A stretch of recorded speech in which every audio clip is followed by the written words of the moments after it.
లూకా గారు రాసిన సువార్త 9వ అధ్యాయం. లూకా గారు రాసిన సువార్త 9వ అధ్యాయం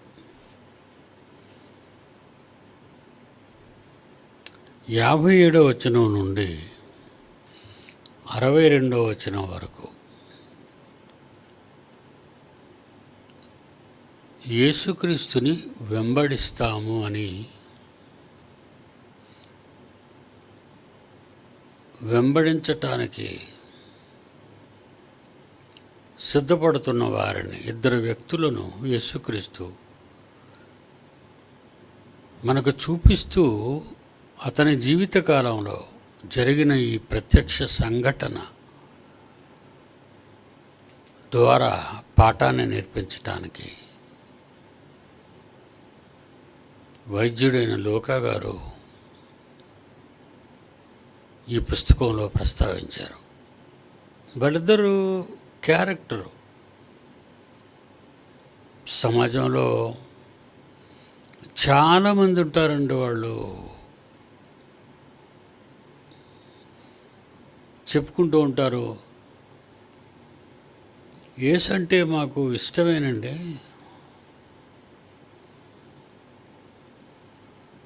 కానీ క్రైస్తవులే మంచివాళ్ళు కారండి అంటారు. ఇవన్నీ మీరు విన్న మాటలే, నేనేమి లేని మాటలు చెప్పటం లేదు.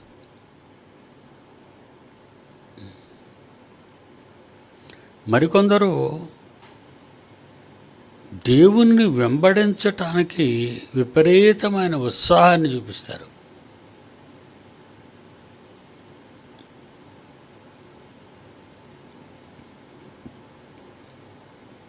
ఎందుకంటే లోకంలో జరుగుతున్న వాటి మీద ఉత్సాహాన్ని చూపించే ఈ మానవాళి దేవుని పనిలో, దేవుని పని కొరకు లేదా దేవునితో వెళ్ళటానికి, దేవుని పని చేయటానికి విపరీతమైన ఉత్సాహాన్ని చూపిస్తూ ఉంటారు.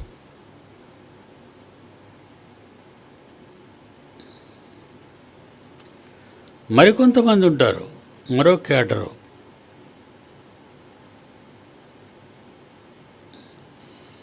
దేవుని పని చేస్తామండి మేము, దేవుని కొరకు బ్రతుకుతామండి మేము, కానీ చిన్న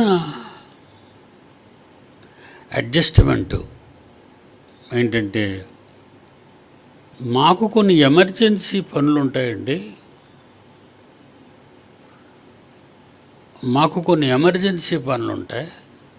వాటిని చూసుకోవటానికి వెళ్ళి చూసుకొని వచ్చేస్తూ ఉన్నాడు. ఇక్కడ చెప్పిన యేసుక్రీస్తు చెప్పిన ఈ 2 ఇన్సిడెంట్స్ కూడా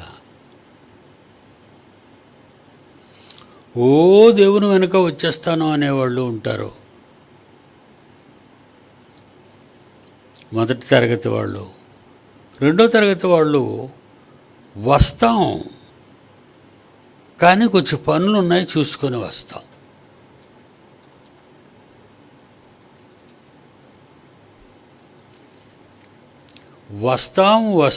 వస్తాం అన్నవాడు వెంటపడ్డాడు. ఇంటికెళ్ళి పని చూసుకొని వస్తాం అనుకునేవాడు వెంటపడ్డాడు. వీళ్ళిద్దరి విషయంలో యేసుక్రీస్తు వారు వాళ్ళ మనస్సు ఎరిగి ఇలా ప్రవర్తించేవారు ఏ కోవకు చెందినవారు అని ఆయన విశదీకరిస్తారంటే ఇక్కడ మీరు జాగ్రత్తగా వినాలి.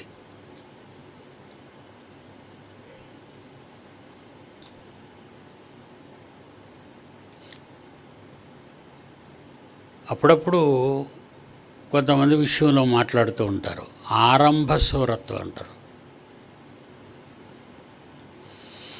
అలా చేసేద్దామండి, ఇలా చేసేద్దామండి, అది చేసేస్తామండి, ఇది చేసేద్దామండి అనేవాళ్ళు అప్పుడప్పుడు మీకు కనిపిస్తున్నారా? కనిపిస్తారు, ఇలాంటి వాళ్ళు ఉంటారు. రెండో తరగతి వాళ్ళు చేసేద్దాం, కానీ మన ఇంటి దగ్గర పని చూసుకొని వచ్చి చేద్దాం. మన పనులు అయిపోయిన తర్వాత చేద్దాం దేవుడు పని.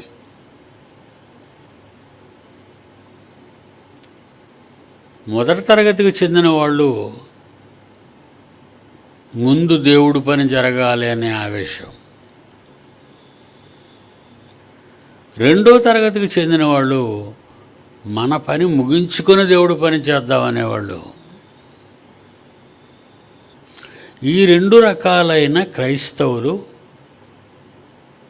ఉన్నారు ఈరోజు.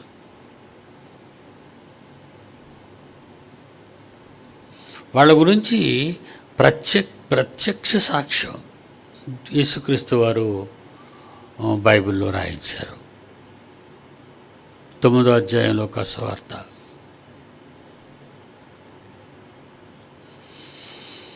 57 నుంచి ప్రారంభిద్దామండి వాళ్ళిద్దరి గురించి. ఈ రెండు క్యాడర్లు ఎలాంటివి ఏంటి? 57 నుంచి 9వ అధ్యాయం లూకాసు సువార్త 57 నుంచి. యేసుక్రీస్తు వారు తన శిష్యులతో త్రోవను వెళుతున్నారు. ఆ టైంలో ఒకడు గబగబా యేసుప్రభు దగ్గరికి వచ్చాడు. ఏమన్నాడంటే, నీవెక్కడికి వెళ్ళినను ప్రభువా, నీవెక్కడికి వెళ్ళినను, ఎక్కడికి వెళ్ళినను, ఎక్కడికి వెళ్ళినను నీ వెంట వచ్చేదనని ఆయనతో చెప్పెను.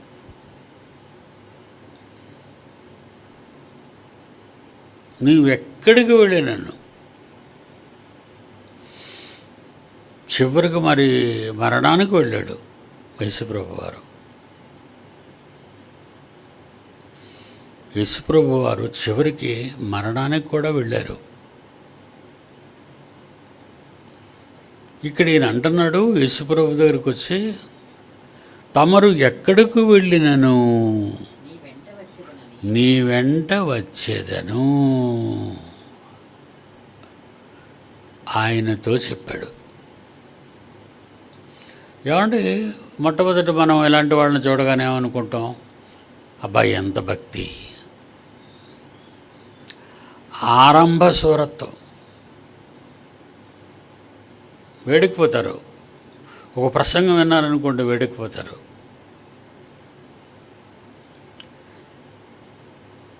జరగకూడని ఘోరం జరిగిందనుకోండి, భక్తులు వేడికిపోతారు, భయంలో వేడికిపోతారు. వీళ్ళు పర్మనెంటుగా వేడెక్కరు. పర్మనెంటుగా వాళ్ళకి వేడనేది దేవుడి మీద ఉండదు. టెంపరీలీ, తాత్కాలికంగా వాళ్ళ కళ్ళతో చూసింది, వాళ్ళ అప్పటికి అనుకున్నది బయటికి చెప్పేసుకుంటారు.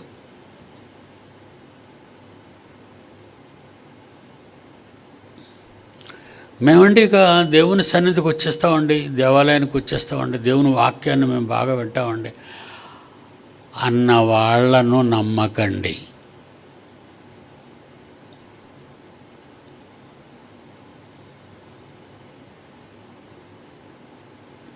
వీళ్ళు ఎప్పుడు రారు. అన్న రోజు తరువాత 2-3 సార్లు కనబడిన వీళ్ళు తర్వాత కనబడడం మానేస్తారు. మరేంటి అలాగన్నారా వేళ? యేసును చూసి అన్నవాడే మనకి ఇక్కడ కనబడుతున్నాడు. యేసును చూసి ఆ కాలంలో యేసును చూసిన వాడే అంటున్నాడు, వచ్చేస్తూ ఉంటాం మేము, నేను వచ్చేస్తాను, ఎక్కడికి వెళితే ప్రభువా నేను అక్కడికి వచ్చేస్తాను. ఏసేమంటున్నాడు ఒక్కసారి ఇలాంటి వాళ్ళని గురించి. మనలో కూడా అలాంటి వాళ్ళు ఉన్నారు. ఏమండి ఆయన వాక్యం చాలా బాగా చెప్తారండి, మనం వెళ్ళాలి, మనం వినాలండి. ఏమండి ఎంత బాగా చెప్తున్నారండి ఇక్కడ. ఇలాగ అనుకొని మీతో మాట్లాడి వెళ్ళిపోయిన వాళ్ళు తర్వాత మీకు కనబడరు. జ్ఞాపకం చేసుకుంటూ వాళ్ళు ఎలాంటి వాళ్ళు ఏంటో.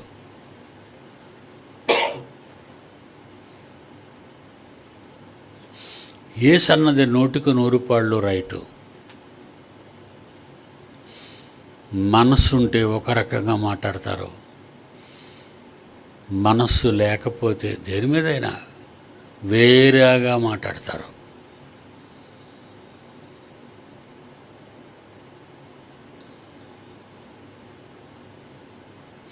పెళ్ళిళ్ళు చేసుకుందామంటే పెళ్లి అబ్బాయికి అమ్మాయికి పెళ్లి చేసేద్దామంటే ఓ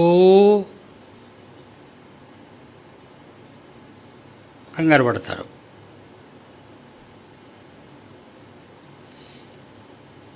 కొన్ని రోజుల తర్వాత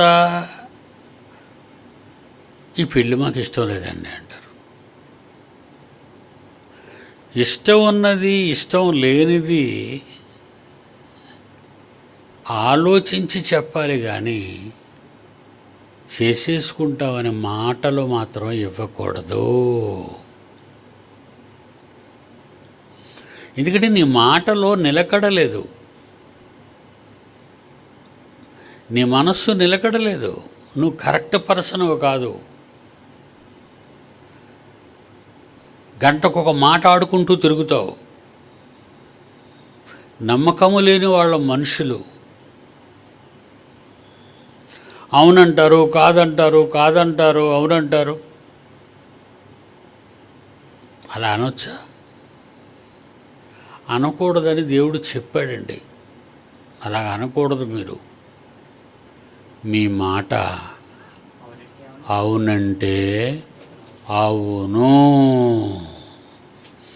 కాదంటే కాదు. మత్తయి సువార్త 5వ అధ్యాయము. జాగ్రత్తగా వినాలి. మాట తప్పిన వారు వాళ్ళందరి గురించి అరగంటకు ఒక మాట్లాడిన వారు, ఒకసారి ఒక మాట ఆడి తర్వాత డిఫరెంట్గా మాట్లాడిన వాళ్ళు, అవునని కాదని 2 మాటలు నాలుక నుంచి వచ్చిన వాళ్ళు గమనించవలసిన విషయము. యేసుప్రభు అంటున్నాడు మత్తయి సువార్త 5వ బైబిల్ తీసి అందరూ చూడండి. యేసు అన్నాడా లేదా నేను అంటున్నానా లేదా మీరు అనుకుంటున్నారా? యేసుక్రీస్తు అన్నమాట. మత్తయి సువార్త 5వ అధ్యాయము 37. మీ మాట అవునంటే అవును, మీ మాట అవును అని మాటిస్తే అవుననే ఉండాలి.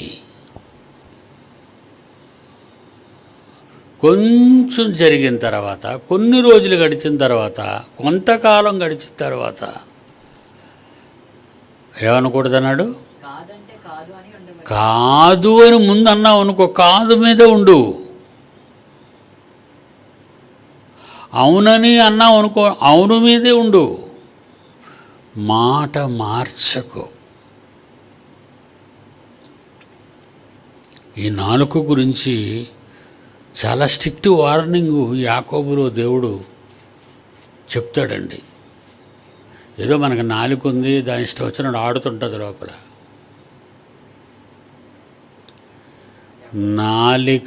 నాలుక ఆడినంత వేగంగా శరీరంలో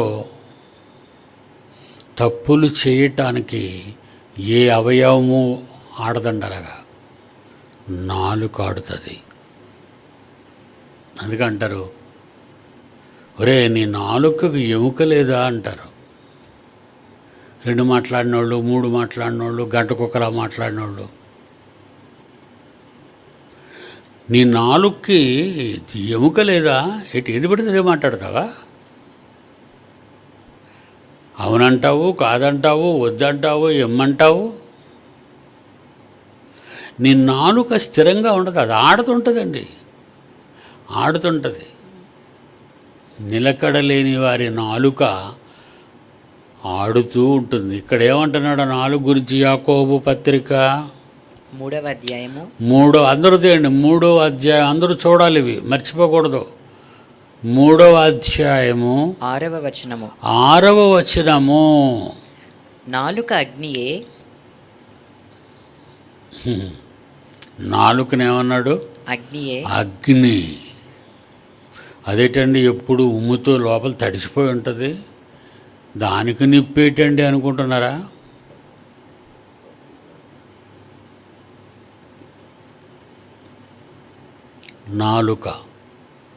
నాలుక గురించి ఏమంటున్నాడు? నాలుక అగ్నియే తడిచిపోయింది, నీరు అనుకోకండి దాన్ని. అగ్ని. ఎలాంటి అగ్నో తెలుసా? మీకు కనబడే అగ్ని కాదు అది. మంట లేకుండా మార్చేసేది. మంట ఉండదు కానీ కాలిపోతావు. నీ మనసు కాలిపోద్ది, నీ మెదడు కాలిపోద్ది, నీ బుద్ధి కాలిపోద్ది, నీ మంచి ప్రవర్తన కాలిపోద్ది. నాలుక అగ్నియే.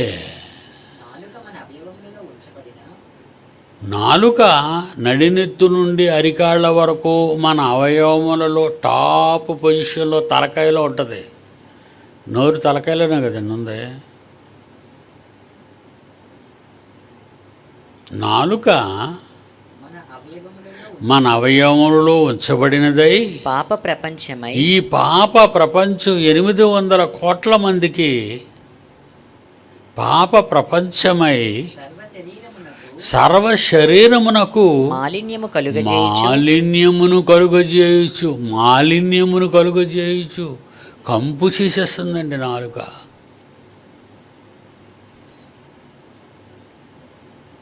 ఎవరైనా అమ్మాయిని పెళ్లి చేసుకోవాలనుకునేటప్పుడు వాడెంతో ప్రేమగా వాళ్ళిద్దరి మధ్య ప్రేమ ఉంటుంటుంది. మేము చేసుకుంటాం, మేము ఇద్దరం పెళ్లి చేసుకుంటామని వాళ్ళిద్దరూ సరదాగా చెప్పుకుంటూ ఉంటారు. ఆ పిల్ల కానీ మగ పిల్లాడు కానీ నాకు పెళ్ళి వెళ్ళేది. అప్పుడు విన్నవాడి నాలుకలో నుంచి ఆ పిల్ల మంచిది కాదు ఒక మాట వచ్చింది అనుకోండి. కాలిపోతుంటాడు కానీ మీకు కనబడదు.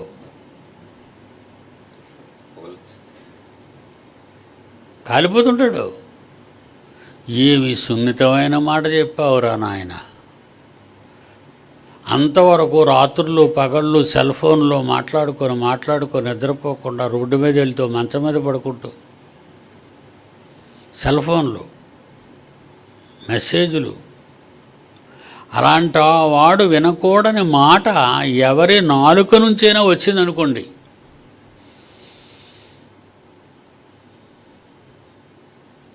పిచ్చెక్కిపోతాడు. మనమేం మాట్లాడుకుంటాం? మన నాలుక ఎలాంటిది? ఏటి మధ్య తేడాగా ఉన్నాడు అన్న. ఇంకంటే ఆ తేడా తేడా తేడా తేడా తేడా మందు, మత్తు మందు, జీవితం మీద విరక్తి, వాడిని దేవదాసం చేసేస్తుంది నీ మాట, నీ నాలుక. కిందకెళ్ళేసరికి దేవుడు అంటాడు ఈ నాలుక గురించి, ప్రకృతి చక్రమునకు అదే నాలుక నుండి 10వ వచనం 10వ వచనంలో అక్కడ నాలుక గురించి ఏం చెప్తున్నాడు చూడండి. ఒక్క నోట నుండియే ఆశీర్వచనము దేవుడు మిమ్మును దీవించునుగాక. ఏమంటే పాస్టర్లు అలాగైనా దీవిస్తారు. God bless you. ఆ నాలుక నుండి ఆశీర్వచనమును శాపవచనమును బయలు వెళ్ళును. చెత్త వెదవా. ఆశీర్వచనమును శాపవచనమును బయలు వెళ్ళును. దీనితో తండ్రి అయిన ప్రభువును స్తుతింతుము. అదే నాలుగుతో దేవుడా దేవుడా దేవుడా దేవుడా స్తుతి స్తుతి స్తుతి స్తుతి హల్లెలూయా హల్లెలూయా హల్లెలూయా. తండ్రి అయిన దేవుని నాలుగుతో స్తుతింతుము. దీనితోనే అదే నాలుకతో దేవుని పోలికగా పుట్టిన మనుషులను దేవుని పోలికలో ఉన్న మనుషులందరినీ చూసి చెత్త చెత్త మాట్లాడుకుంటూ ఉంటాం. ఎప్పుడు రాలిపోతాడో. బా ఏమి నాలుకండి.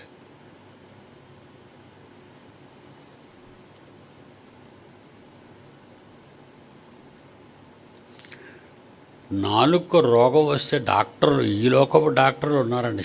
మామూలుగా నాలుగు రోగం వస్తే, కానీ ఈ రోగం వస్తే బైబిలేనండి చూడాలి మీరు. వైద్య గ్రంథం అది. నాలుక వేసే వేషాలు, మన కళ్ళు వేసే వేషాలు, చెప్తాం కదండి, కళ్ళు టాప టాప టాప టాప టాప టాప.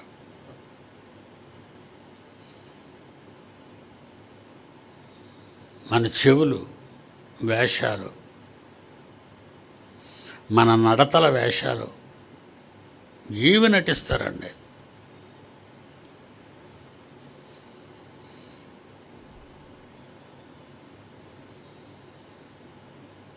అని కిందకి వెళ్ళేసరికి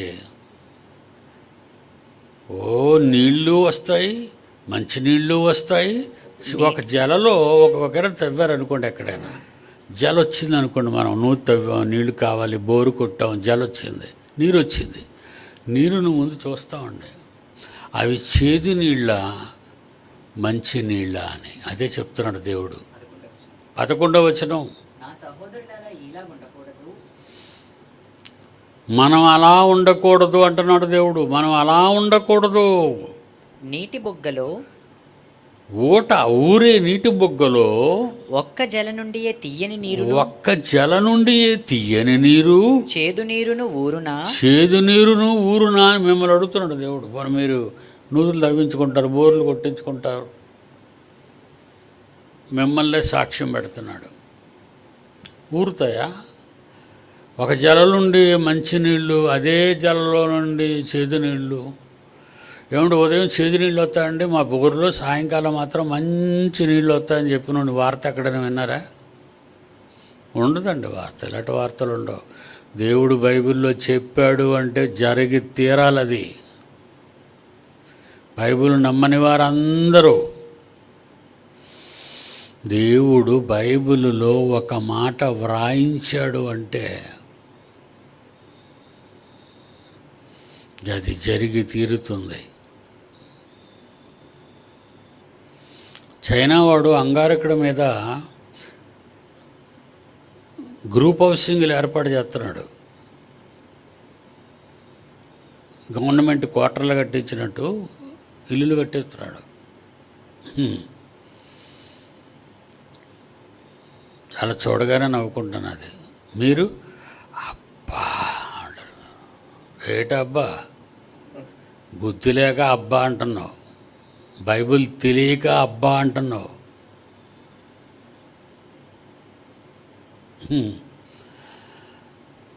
భూమి మీద తప్ప జీవి అన్నది విశ్వంలో ఎక్కడ ఉండద్దు అని బైబిల్ చెప్పింది ఘంటాపదంగా. అందుకే ఛాలెంజ్లు చేశాను. నా ఛాలెంజ్ చూడండి. ప్రసన్నబాబు వయసులో ఉన్నప్పుడు తొడకొట్టి మీసం తిప్పి వేల మంది మధ్యని తొడకొట్టి, స్టేజ్ మీద తొడగొట్టినోడు చూసారు ఎప్పుడైనా మీరు? నన్ను నేను కొట్టడం చూసి అందరూ కొట్టేస్తున్నారు. ఇప్పుడు రాజకీయ నాయకులు తొడగొట్టేస్తున్నారు.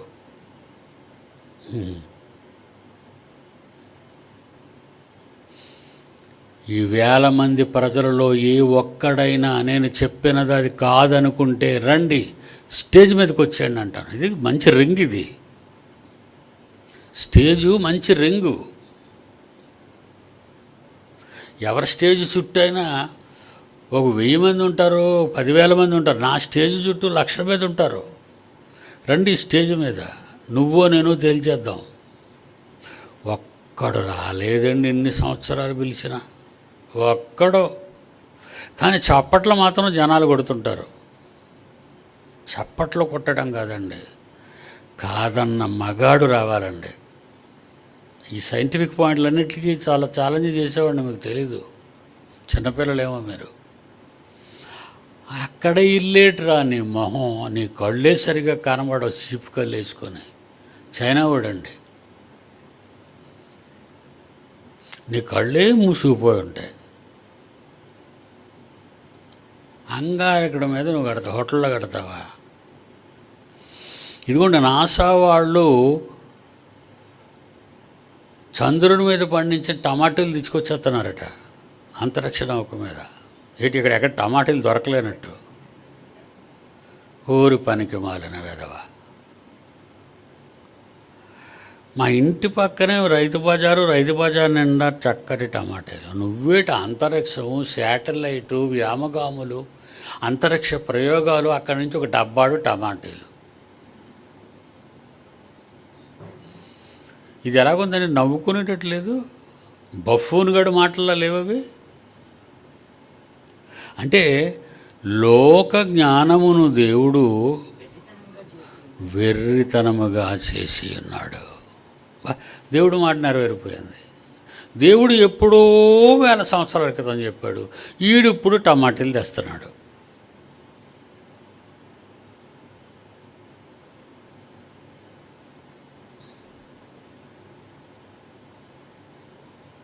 ఒక జలలో నుంచే మంచినీళ్ళు వస్తాయా, ఒక జలలో నుంచే చెడ్డ నీళ్ళు వస్తాయి? రావండి, రావు. వస్తే చేదు నీళ్ళు, ఉప్పు నీళ్ళు వస్తాయి, లేదా మంచినీళ్ళు వస్తాయి.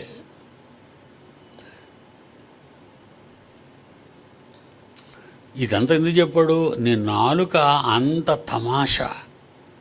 అబ్బో, అది ప్లే చేసిందంటే అబద్ధం నిజమైపోద్ది, నిజం అబద్ధం అయిపోద్ది. ఏమంటే నాలుగుతో చాలామంది మీకు ఫోన్లు వస్తుంటాయా? నాకు మాటికి ఫోన్లు అండి. పిడి సుందరరావు గారు, మీరు ఇల్లు కట్టుకోవాలనుకుంటున్నారా? 50 లక్షలు మేము లోన్ ఇవ్వటానికి సిద్ధంగా ఉన్నాం తక్కువ వడ్డీతో.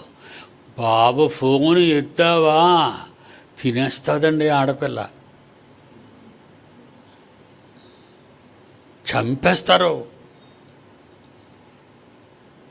ఏంటి నిజంగా ఇల్లు ఇచ్చేస్తావా? ఏదో టూటునిచ్చి పేదవాడిని నాకు ఇల్లు కట్టించి, పేదవాళ్ళు చాలామంది ఉన్నారు, వాళ్ళందరికీ పెద్ద ఇల్లు అవసరం లేదు, 1 లక్ష రూపాయలతో గుడిసేసి ఇచ్చేయి. అలాంటి వాళ్ళకి ఫోన్లు చేయరు ఎవరు, ఫోన్లు రావు. నాలుక.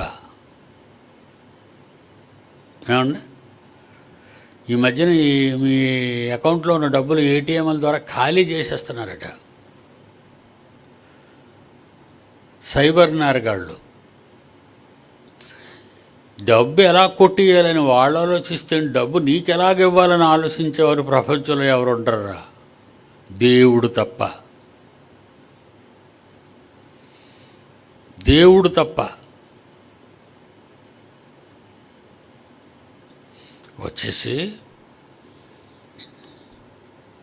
ఏమండి 57 లోకాసు వార్త 9వ అధ్యాయం 57.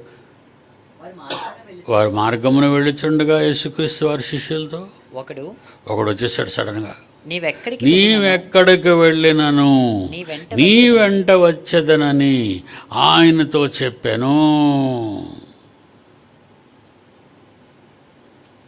చుట్టూ ఉన్నవాళ్ళు అనుకోవచ్చు, అనుకోకపోవచ్చు అండి. వాళ్ళబ్బా ఎంత గొప్ప వ్యక్తి అండి, యేసుని తెలుసుకున్నాడు, యేసు వెళుతుంటే మన వెనక పరిగెత్తుకొని వచ్చేసాడు. ఏంటి ఎక్కడికైనా మనతో పాటు తండ్రి సేవకు వచ్చేస్తాడట. మనమైతే నమ్మేస్తాం కదండి.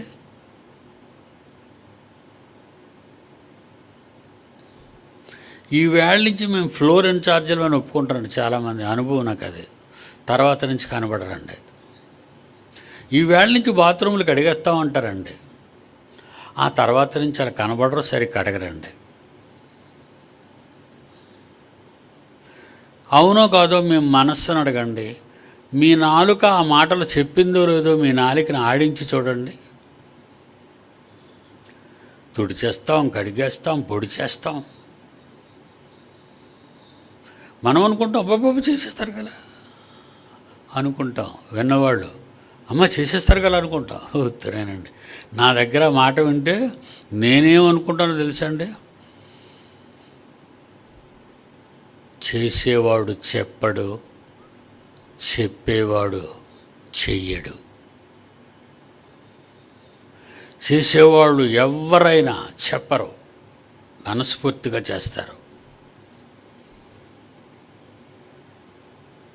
దేవుడు మాట్లాడారు. అందుకే యేసుప్రభు ఎలాంటి సమాధానం ఇచ్చాడో చూడండి. వెంటనే ఇమీడియట్ ఆలోచించి చెప్తాను నాయన, పదవ దగ్గర కూర్చొని ఆలోచిద్దాం అనలేదు యేసుప్రభు. వెంటనే ఆన్సర్ చేస్తున్నాడు చూడండి. ఏమని? నక్కలకు బొరియలు. బాబు అవి ఆ నక్కలు ఉన్నాయా, కొండల మీద తిరుగుతుండే నక్కలు, వాటికి గోతులు ఉంటాయి. గోతులు చేసుకుంటుంటారు భూమి మీద, కొండల మీద, గుట్టల మీద గోతులు చేసుకొని ఆ లోపలికి వెళ్ళి దాక్కుంటాయి రాత్రులు. నక్కలకు బొరియలు, ఆకాశ పక్షులకు నివాసములను. ఆకాశ పక్షులకు చూడండి, వాటికి చెట్లు ఉన్నాయి. నక్కలకు బొరియలు ఉన్నాయి, ఆకాశ పక్షులకు చెట్లు ఉన్నాయి.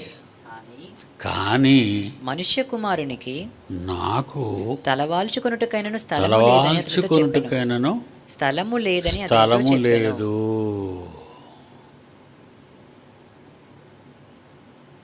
తలవాల్చుకొనుటకైనను స్థలము లేదు.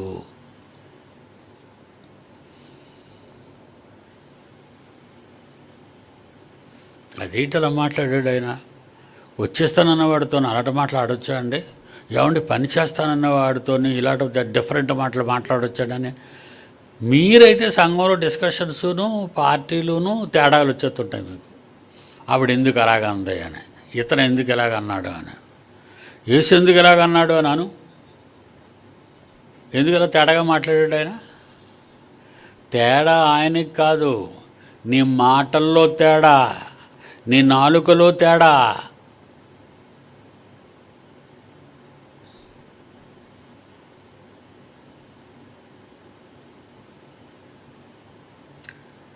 సెమినార్లో చూశారు కదా ఎంతమందో ఇలా ఇలా ముట్టుకోవడానికి ట్రై చేస్తారు నన్ను పాపం వీళ్ళు ఎవరు ముట్టుకొని ఎవరు నన్ను సంతకం పెట్టేమని బైబిల్ జనాల్లో నలిపేసి ఇచ్చేస్తుంటారు సంతకం పెట్టేమని. ఇటు అక్కడ ఎలా సంతకం పెడతానండి? 365 రోజులు ఖాళీగా ఉంటాను, మీ బైబిల్ అన్నీ పంపించి ఇక్కడ గుట్టయ్యండి, రోజు కొన్ని సంతకాలు పెడుతుంటాను. ఎక్కడికి రారు, అక్కడే పెట్టాలా?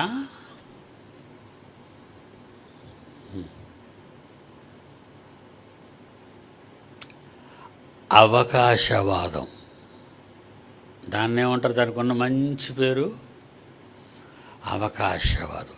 ఎలాగా వచ్చాను కదా సరే, అవకాశం దొరికితే ఉపయోగించుకుందామని చూసుకునే వాళ్ళే ఉంటారు మన చుట్టూ. నా దగ్గరికి పాపం నిన్న గుంటూరు అవతల వినుకొండ అని ఉంటుందండి, వినుకొండ నుంచి బస్సు వేసుకొచ్చారు. నిన్న ఈవినింగ్ క్లాస్ అయ్యే టైంకి చాలామంది వచ్చారు. నాయన ఎందుకు వచ్చారో వాళ్ళు అని అడిగాను. మిమ్మల్ని చూడ్డానికి వచ్చారట. ఎక్కడ వినుకొండ? విజయవాడ అవతల గుంటూరు ఇంకా బోర్డు దూరం. అది పట్టపగలు భయంకరమైన ఎండలు.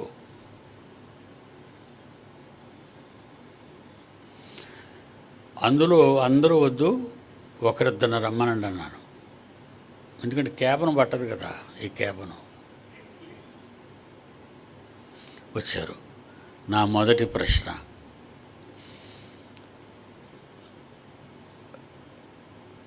ఏదైనా పని మీద ఈ ఊరిలో ఉండి వచ్చారా నాయనా అన్నాను. సహజంగా అంతే కదండి, ఎక్కువ మంది అలాగే వస్తుంటారు కనుక నా దగ్గరికి. సముద్రం చూడడానికి వచ్చి ముందు దాన్ని చూసేసి తర్వాత ఈ పనికిమాలినోడిని చూడడానికి వస్తారు. అంటే వీళ్ళ క్యారెక్టర్ చూసారు, వీళ్ళ మైండ్. 73 ఏళ్ల అనుభవం, లక్షలాది మనుషుల హృదయాలలోని సంగతులు చెప్తాను. 73 years.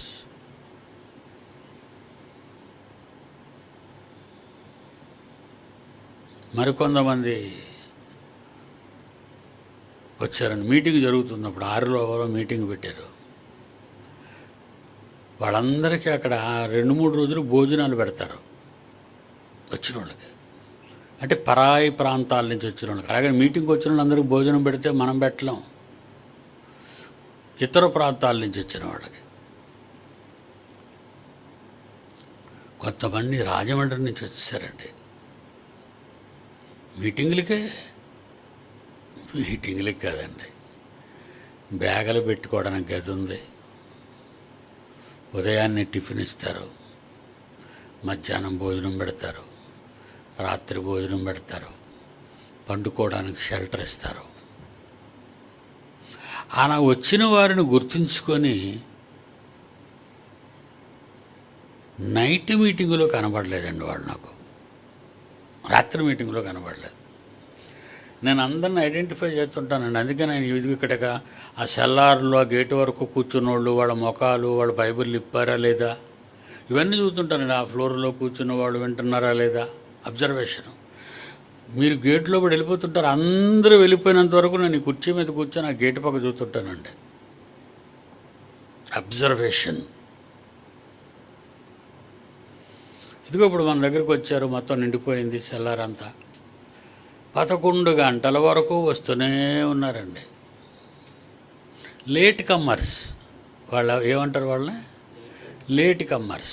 బడిలోనైతే క్లాసులోకి రానివ్వరు వాళ్ళని, పెద్ద గేట్ వేసేస్తారు ప్రహారీ గోడ దగ్గర. గుడి కదా, మనం ఎన్ని గంటలకు వెళ్ళినా పర్వాలేదు. గుడి అండి, దేవుడి దగ్గరికి కదా. దేవుడు చాలా ప్రేమ కలిగిన వాడు, మనం లేటుగా వెళ్ళినా ఏమండవు. అదండి ఆయన ప్రేమలకు అర్థమైంది. కానీ తోక కోసేస్తాడన్న సంగతి పాపం ఈ అమాయకులకి తెలీదు. దేవుడు ఎంత స్ట్రిక్ట్గా ఉంటాడో వీళ్ళకి తెలియదండి. రోడ్డు ఎక్కగానే అందరు ఆడవాళ్ళని చూసేస్తుంటారు, మగవాళ్ళు అందరూ మగాళ్ళని చూసేస్తుంటారు ఆడవాళ్ళు. అలాగలా చూసుకొనే ఉంటాం మనం. ఎవరా తిన్నగా చూసుకొని అడవరా అంటాం, ఎందుకంటే తిన్నగా చూడ్డం, అటు ఇటు అటు. మనమే అంత అబ్జర్వేషన్ చేస్తుంటే దేవుడు అబ్జర్వేషన్ చేయడా? నీ నడక, నీ పడక అన్నీ చదువుతాను అన్నాడు. బైబిల్ ఇవన్నీ ఉన్నాయండి చెప్పడానికి, వద్దండి, తట్టుకోలేరు అవన్నీ ఒకేసారి. అబ్జర్వేషన్. ఏమండి రాజమండ్రులు కనబడలేదు అని అడిగాను. ఏమండి అరకులో బొర్రా కేవ్స్ చూడడానికి వెళ్ళారండి అన్నారు. బొర్రా కేవ్సా? రాజమండ్రి నుంచి మీటింగుల పేరు మీద బ్యాగ్ అండ్ బ్యాగేజీలతో ఇక్కడికి వచ్చి నీ మూటలన్నీ మా దగ్గర పడేసి నువ్వేమో స్పాట్లు చూడడానికి వెళ్ళావా? బొర్రా కేవ్స్. దేవుని మాటలు వినడానికి వచ్చావా? బొర్రా కేవ్స్ చూడడానికి వెళ్తావా? మీటింగ్ అయిపోయిన తర్వాత, మీటింగ్లు అయిపోతాయి కదా, అప్పుడు వెళ్ళి బొర్రా కేవ్స్లో పడుకోవచ్చు కదా ఒక 10 రోజులు.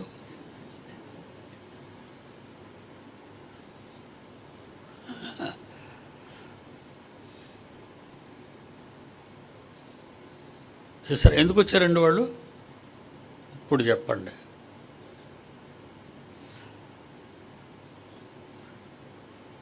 ఇంకా దూరం ఆలోచించానండి. ఆలోచించి వంటలు ఉండారు అక్కడ, వాళ్ళని పిలిచానండి. వడ్డించే వాళ్ళని, వంటలు ఉండేవాళ్ళని. ఫలానా వాళ్ళు రాత్రి భోజనం చేశారా అని అడిగాను. చేశారండి. అంటే భోజనం టైంకి వచ్చారు, మీటింగ్ ముగింపుకి లేరు, మీటింగ్ ముగించినంత వరకు కనబడలేదు. భోజనాల టైంకి వచ్చి పంక్తిలో కూర్చొని భోంచేశారు. ఇవి నాకు ఒక్కడికే తెలుసు కనుక నేను మాట్లాడగలను.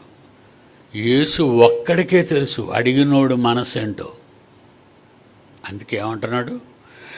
నక్కలకు బొరియలున్నాయి బాబు, ఆకాశ పక్షులకు నివాసాలున్నాయి బాబు, కానీ నేను తలవాల్చుకొనుటకైన స్థలము లేదు. ఏది బాబు? నీ హృదయంలో తలవాల్చుకుంటాను, ఒకసారి నా దగ్గరికన్నా నీ హృదయంలో తలవాల్చుకుంటాను అన్నాడు అనుకోండి యేసుప్రభు.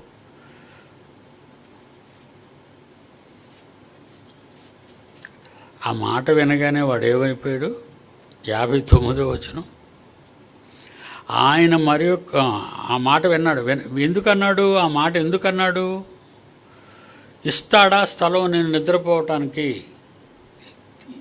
దేవుడు నిద్రపోవడానికి నీ హృదయంలో చోటిస్తావా? దేవుడు నీలో ఉండడానికి నీ హృదయంలో దేవునికి చోటిస్తావా? హైందవ సోదరులలోని దేవుళ్ళలో ఆంజనేయులోని హనుమంతుడిని మీరు వినే ఉంటారు. అప్పుడప్పుడు ఫోటోలు చూస్తాను. హనుమంతుడు ఇలా గుండె చీల్చేసుకుంటాడు, లోపల రాముడు సీత కూర్చొని ఉంటారు. అంటే ఎంత భక్తి! తాను నమ్ముకున్న రాముణ్ణి తన గుండెల్లో పెట్టుకున్నాడు అని చెప్పటానికి అది చెప్పాను మీకు ఎగ్జాంపుల్. మరి మనం గుండీలు తీసి గుండు చీల్చగలమా? అసలు గుండియే చెప్పాం. గుండెలు చీల్చుకోగలమా? చీల్చాం. పోను ఉన్నాడో లేదో దేవుడు మీలో ఉన్నాడో లేదో మీ హృదయంలో ఉన్నాడో లేదో చెప్పగలమా? చెప్పలేం. కానీ దేవుడికి తెలుసు నీ గుండెల్లో ఆయన లేడని. ఎవరున్నారు? దేవుడు కాక ఎందరో ఉంటారండి. వాళ్ళందరూ నా ప్రేయస్ ఉంటుంది, నా పిల్లలు ఉంటారు, నా ఉద్యోగం ఉంటుంది, నా బ్యాంక్ బ్యాలెన్స్లు ఉంటాయి, నేను ఊరి మీద షికారులు ఉంటాయి, నేను చేయవలసినవి ఎన్నో ఉన్నాయండి. వస్తానన్న వాడి గుండెల్లో దేవుడు లేడు. కానీ మరి ఎందుకు వచ్చేస్తానంటున్నాడు?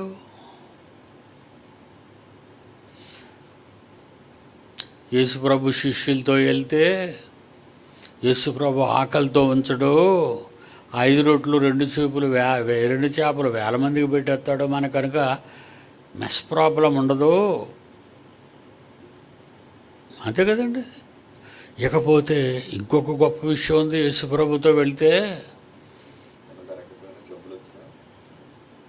జబ్బులు వచ్చినా, ప్రమాదాలు యాక్సిడెంట్లు జరిగినా, చివరికి చచ్చిపోయినా లేపెత్తాడు ఆయన, బతికించేస్తాడు. హాస్పిటల్ ఖర్చులు ఉండదు. గుండె ఆపరేషన్కి 50 లక్షలు కావాలి, నా దగ్గర లేదు. యేసుప్రభు వెనకాతలుంటే ఊరక తినేసి హార్ట్ స్ట్రోక్ వచ్చి నువ్వు చచ్చిపోయినా లెగున ఆయన రమేష్ అనగానే లేచిపోతాడు. హాస్పిటల్ ఖర్చు ఉండదు, ఇంకా భోజనం ఖర్చు ఉండదు, మందులు ఖర్చులు ఉండవు. మోషే లాంటి భక్తుడితో ప్రయాణం చేస్తే వేసుకొని చెప్పులు అరగవు, బట్టలు మాయు, పూరేడి పెట్టల నాన్ వెజు, ఎక్కడికో అదిగోరా కొండ మీద నది కనపడింది అక్కడికి వెళ్ళండి నీళ్లు తాగండి అన్నాడా? ఆ బండను కొట్టు అన్నాడు అంతే. ఎక్కడ పడితే అక్కడే వాటరు. ఇన్ని ఫెసిలిటీస్ దేవుడితో ఉన్నప్పుడు మరి ఆ దేవుడి దగ్గరికి వెంబడించేయడానికి నీకు మనసు లేదా? ఇప్పుడు కూడా ఫెసిలిటీస్ ఉన్నాయని అనుకుంటే అందరూ వచ్చేస్తారండి. పాపం ఉన్నాయనుకోనే జాగ్రత్తగా ఉండాలి. పాపం ఉన్నాయనుకోనే క్రైస్తవులందరూ దొంగ పాస్టర్ల దగ్గరికి వెళ్ళిపోతున్నారు. మీరు ఎవరైనా రోగములతో బాధపడుతున్నారా? ఎందుకు బాధపడలేదు? అందరికీ అన్ని రోగాలు ఉన్నాయి. అదే కదండి, ఆ ట్రిక్స్ చూసారు ఎలా ప్లే చేస్తారు. మీలో ఎవరికైనా బిడ్డలు లేక బాధపడుతున్నారా? వచ్చేయండి. ఎక్కడికి వచ్చామంటావు? మీరు ఇయ్యే కదండి స్టేజ్ల మీద వచ్చేస్తారు. వచ్చిన వాళ్ళకి ఏం చేస్తాడా అని చూస్తుంటానండి. ఒకతో పడిపోయి దొర్లేతుంటుంది, వాళ్ళ మీద ఒకటి చెయ్యి ఆడిస్తుంటాడు, వాళ్ళ మీద పాస్టర్ కాలాడిస్తుంటాడు. చూసారు ఇవన్నీ? ఇంతకీ ఎవరికి స్వస్థత ఉండదండి. ఈ జనాల అరుపులకి, ఈ సందడికి, ఈ పాటలకి, ఈ డప్పుల శబ్దాలకి డోమ్ డోమ్ అని కొడుతుంటే జబ్బు పోయిందంటది అంతే. అక్కడ అమ్మా జబ్బు పోయిందా, అమ్మా జబ్బు పోయిందా, ప్రభువు నిన్ను బాగు చేశాడంటే ప్రభువు నన్ను బాగు చేయలేదు అని ఎవరు చెప్పరు. అక్కడ చెప్పాలి. మరుసటి రోజు వెళ్ళి అడగండి, అప్పుడు చెప్తుంది జబ్బు పోయిందో ఉందో. గారడీ అండి. జనులు ఎక్కడికి వెళ్తారు? ఇప్పుడు దేనికి ఆశపడతారు? ఇప్పుడు కరపత్రాల్లో లేవు కానండి. నేను వచ్చిన తర్వాత నేను గట్టిగా స్ట్రాంగ్ డోసులు ఇచ్చాను మొత్తం all over India, all over world. ఈ డోసులు ఇచ్చిన తర్వాత గుడ్డివారు చూచుచున్నారు, కుంటివారు నడుస్తున్నారు, మూగవారు మాట్లాడుచున్నారు, చెవిటివారు వినుచున్నారు, చనిపోయిన వారు బ్రతుకుచున్నారు. పాంప్లెట్లో ఎవరనుకున్నారు? ఇది ఇచ్చింది కేఏ పాల్. ఏమి అడ్వర్టైజ్మెంట్లు ఇచ్చేవాడండి.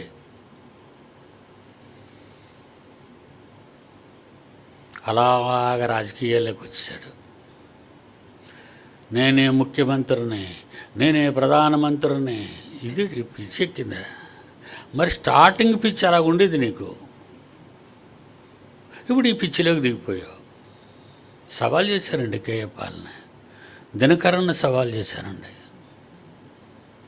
ఫారినర్ ఎవరినైనా బెన్నీ హిన్ని ఛాలెంజ్ చేశానండి. ఉత్తరాలు అందుకుంటారండి కానీ రారండి, ఎందుకంటే సరుకు లేదు కనుక. నా దగ్గరకు వస్తే దొరికిపోతాడు అడ్డంగా. నేను సింగిల్గా కూర్చొని అడగను, జనాల మీద పిలుస్తాను రమ్మని.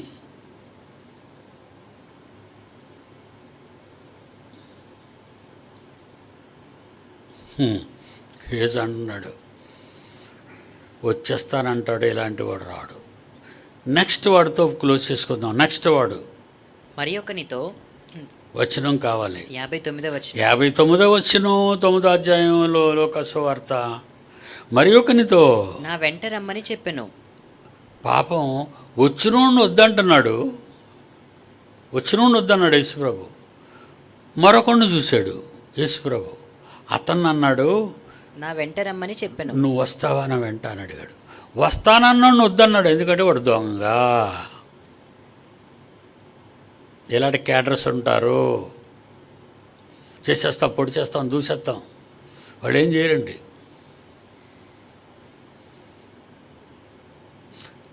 చాలామంది దేవునికి వాగ్దానాలు చేసి ఇవ్వలేదండి, ఇవ్వరండి వాళ్ళు. ఎందుకంటే జనాలు చూసి పొంగిపోయి నేను ఇంత ఇచ్చాను అని చెప్పుకోవడానికే తప్ప వాళ్ళు దేవునికి ఇస్తానని మాట ఇచ్చి ఇవ్వని వాళ్ళు. అలాంటి వాళ్ళు ఈ కేడరు, మొదటి కేడరు. చేస్తామని చెయ్యని వాళ్ళు. రెండో కేడర్ ఎలాంటి వాడంటే అలా చూస్తున్నాడు యేసుప్రభుని, ఏం మాట్లాడలేదు. అంటే జ్ఞాని మౌనముగా ఉండునని అనుకుంటారనా? అలా భావరక్షణ చేస్తున్నాడా? వీడిది భావరక్షణేనండి, వీడిది భావరక్షణ. యేసుప్రభు దగ్గరికి వచ్చి అలా చూస్తున్నాడు యేసుప్రభు. ఆయన అడగ్గా ఆయన్ని అడిగాడు, ఏమని? నా వెంట రమ్మని చెప్పాను. నా వెంట వస్తావా అన్నాడు. అతడు అన్నాడు, అబ్బబ్బబ్బబ్బబ్బా, ఏమి ఛాన్స్ ఇచ్చారు ప్రభువా, వచ్చిన నువ్వు వద్దన్నారు, అడగన వాడిని రమ్మన్నారు. అబ్బా మీ మైండ్ ఏంటి, మీ గొప్పతనం ఏంటి? అయ్యో ప్రభు అని పాదాల మీద పడిపోతాడేమో అని కిందకి చదివాను. కానీ ఏముందో చూడండి, నేను వెళ్ళి వస్తాను కానీ ప్రభువా. అది కదండి మనవాళ్ళు కారణం చెప్తారు చూస్తారా, మనవాళ్ళు చచ్చోళ్ళు. ఏమర్రా వస్తామని రాలేదంటే, వద్దామనుకున్నాం ప్రభా.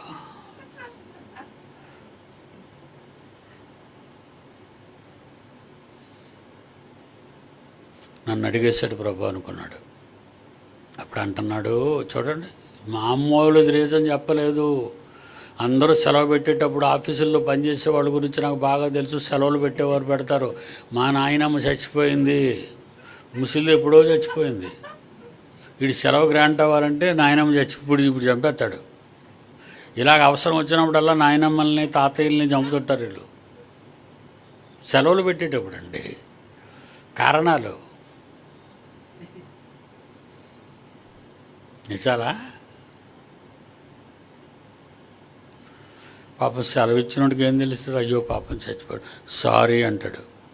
ఇటు అడిగినోడు మళ్ళీ చివరికి సారీ చెప్పుకుంటాడు. వీడంటాడు చావు కబురే చెప్పాడండి. ఏం చెప్తున్నాడు? మా నాన్నే చచ్చిపోయాడు అన్నాడు. అంతే. ఏమంటున్నాడు? నేను వెళ్ళి మొదట నిన్ను వెంబడించడం కాదు, నిన్ను వెంబడించడం కాదు, ముందు నా బాబుని సమాధి చేసి వస్తాను. నాకు సెలవిమ్మని మనవి చేసి. సెలవియ్యు ఏంటి? నువ్వు ఇక్కడ ఉన్నావా? నిన్ను పనిలో పెట్టేశాడా? నీకు సెలవు ఇవ్వాలా? అసలు మీకు పనిలో రమ్మంటేనే సెలవు అడిగేస్తున్నావు. అప్పుడే నువ్వు నన్ను వెంబడిస్తావా అనగానే సెలవు అడిగేస్తున్నాడు. ఈ నిజంగా వెంబడితే కనబడ్డావు. ఏమండి, యువర్ అపాయింటెడ్ అని అనగానే నాకు సంవత్సరం సెలవు కావాలన్నాం అనుకో, అక్కడ నిలబడి ఒరే మెడపెట్టుకు బయటకు తోసాడు అంటాడు. పిలిచి ఉద్యోగం ఇస్తే ఇప్పటి నుంచే సెలవు కావాలా నీకు? అమ్మ నువ్వు జాయిన్ అయితే ఇప్పుడు డ్యూటీలో ఉండవురా బాబు అనుకుంటాడు. ఇప్పుడు చెప్పండర్రా, ఎవడు వెంబడించేవాడు, ఎవడు వెంబడించనివాడు? వెంబడిస్తానని వచ్చిన వాడిని వద్దన్నాడు, వెంబడిస్తావా అని అడిగిన వాడికి సెలవు కావాలన్నాడు. అంటే మనం అంతా ఆ కేడర్లోకి వెళ్ళిపోతాం. మనమే వచ్చేసేవాళ్ళం కదండి. మీరు మంచోళ్ళు, నేను మాత్రం అలటోని కాదనుకోకండి. మీరు ఇప్పుడు వస్తే సాయంకాలం రారు, అది మీకు తెలుసు, నాకు తెలుసు. ఈవేళ వచ్చిన వాళ్ళు నిన్న రాలేదు, అది మీకు తెలుసు, నాకు తెలుసు. వచ్చేవాళ్ళ గురించి నేను అంటాం లేదండి, ఎగ్గొట్టేవాళ్ళే ఎక్కువ. ఈవేళ మన గ్యాదరింగ్ ఒక 400 ఉంటారండి, సాయంకాలంకే ఒక 40 మంది ఉంటారండి. అంటే 2 సున్నాలు కొట్టేయండి, అక్కడ ఒక 0 కొట్టేయండి. అంటే ఉదయం వచ్చిన అటెండెన్సు ఈవినింగ్ క్లాస్లో ఎందుకు ఉండదు? ఉదయం ఏమైనా సినిమాలు వేస్తున్నారా, రాత్రి ఏమైనా బైబిల్ చెప్తున్నారా?